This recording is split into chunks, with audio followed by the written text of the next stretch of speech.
बोलो जयकारा बोल मेरे श्री गुरु महाराज की जय। श्री परमहंस अद्वैत मत के महान प्रवर्तक श्री श्री 108 श्री परमहंस दयाल जी ने अपने पावन मुखारविंद से एक बार श्री वचन फरमाए, जैसे स्थूल शरीर भोजन ग्रहण करता है और उससे सूक्ष्म मन भी संतुष्ट होता है, वैसे ही संतों को भोजन कराने से आत्म स्वरूप राम भी प्रसन्न होते हैं।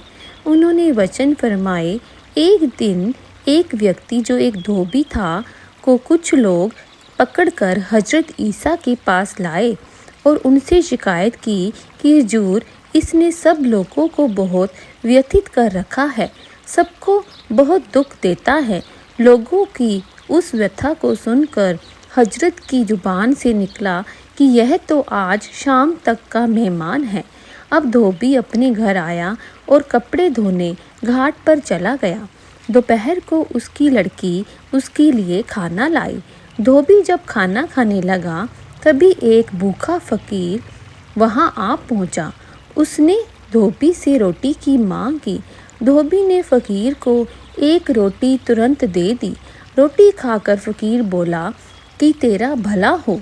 धोबी ने फकीर को भूखा देखकर दूसरी रोटी भी दे दी। दूसरी रोटी खाकर फकीर बोला कि तेरी सब अदृष्ट विपत्तियां दूर हो जाएं। यह सुनकर धोबी ने तीसरी रोटी भी श्रद्धा सहित फकीर को भेंट कर दी। फकीर ने तीसरी रोटी भी खाई और बोला कि भले पुरुष, तेरा दिल बुराई और विकारों से पूरी तरह साफ हो जाए। इस प्रकार फकीर की दुआ लेकर धोबी खुशी खुशी घर आ गया। दिन के बीत जाने पर और उसे सही सलामत देख वे लोग फिर हजरत ईसा के पास गए और अर्ज की कि हुजूर, धोबी तो जीवित है। हजरत ईसा ने ध्यानस्थ होकर सब कुछ जान लिया। उन्होंने लोगों को कहा कि धोबी को कपड़ों की गठरी सहित ले आओ। जब धोबी गठरी ले आया तो हजरत ईसा ने गठरी खुलवाई। खोलते ही एक काला नाग उसमें से निकला और दूर चला गया। तब उन्होंने फरमाया कि देखो, यह सब एक कामिल फकीर की दुआओं का प्रभाव है।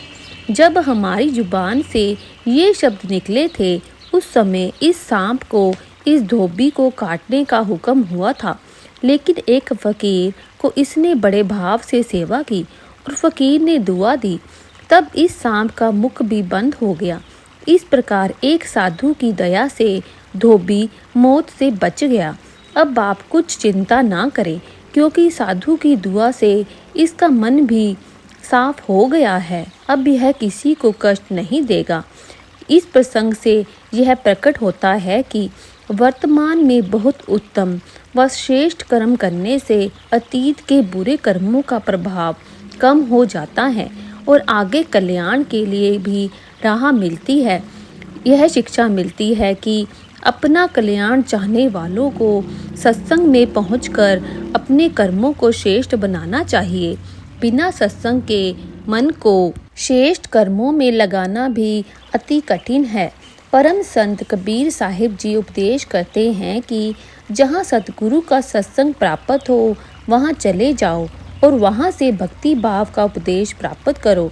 जहाँ नाम की चर्चा ना हो उस संगति का त्याग कर देना चाहिए, क्योंकि जैसे दूल्हे के बिना बारात किसी काम की नहीं होती है, वैसे ही जीवन जो नाम भक्ति कमाने के लिए प्राप्त हुआ है, और अगर नाम भक्ति ही ना की तो ऐसी जीवन यात्रा किस काम की। जीवन में सांसारिक कामनाओं के भ्रम जाल से दूर हटकर सद्गुरु के पावन स्वरूप का दर्शन ध्यान कीजिए। किसी और देवता की सेवा से जीव का आत्म कल्याण नहीं होगा। कबीर साहिब जी कहते हैं कि सतगुरु के सत्संग के अतिरिक्त अन्य कहीं परमात्मा के मिलन का विचार और युक्ति प्राप्त नहीं होती है, जबकि यह जीवन का मुख्य कार्य है। बोलो जयकारा बोल मेरे श्री गुरु महाराज की जय। दयालु श्री परमहंस महाराज की जय।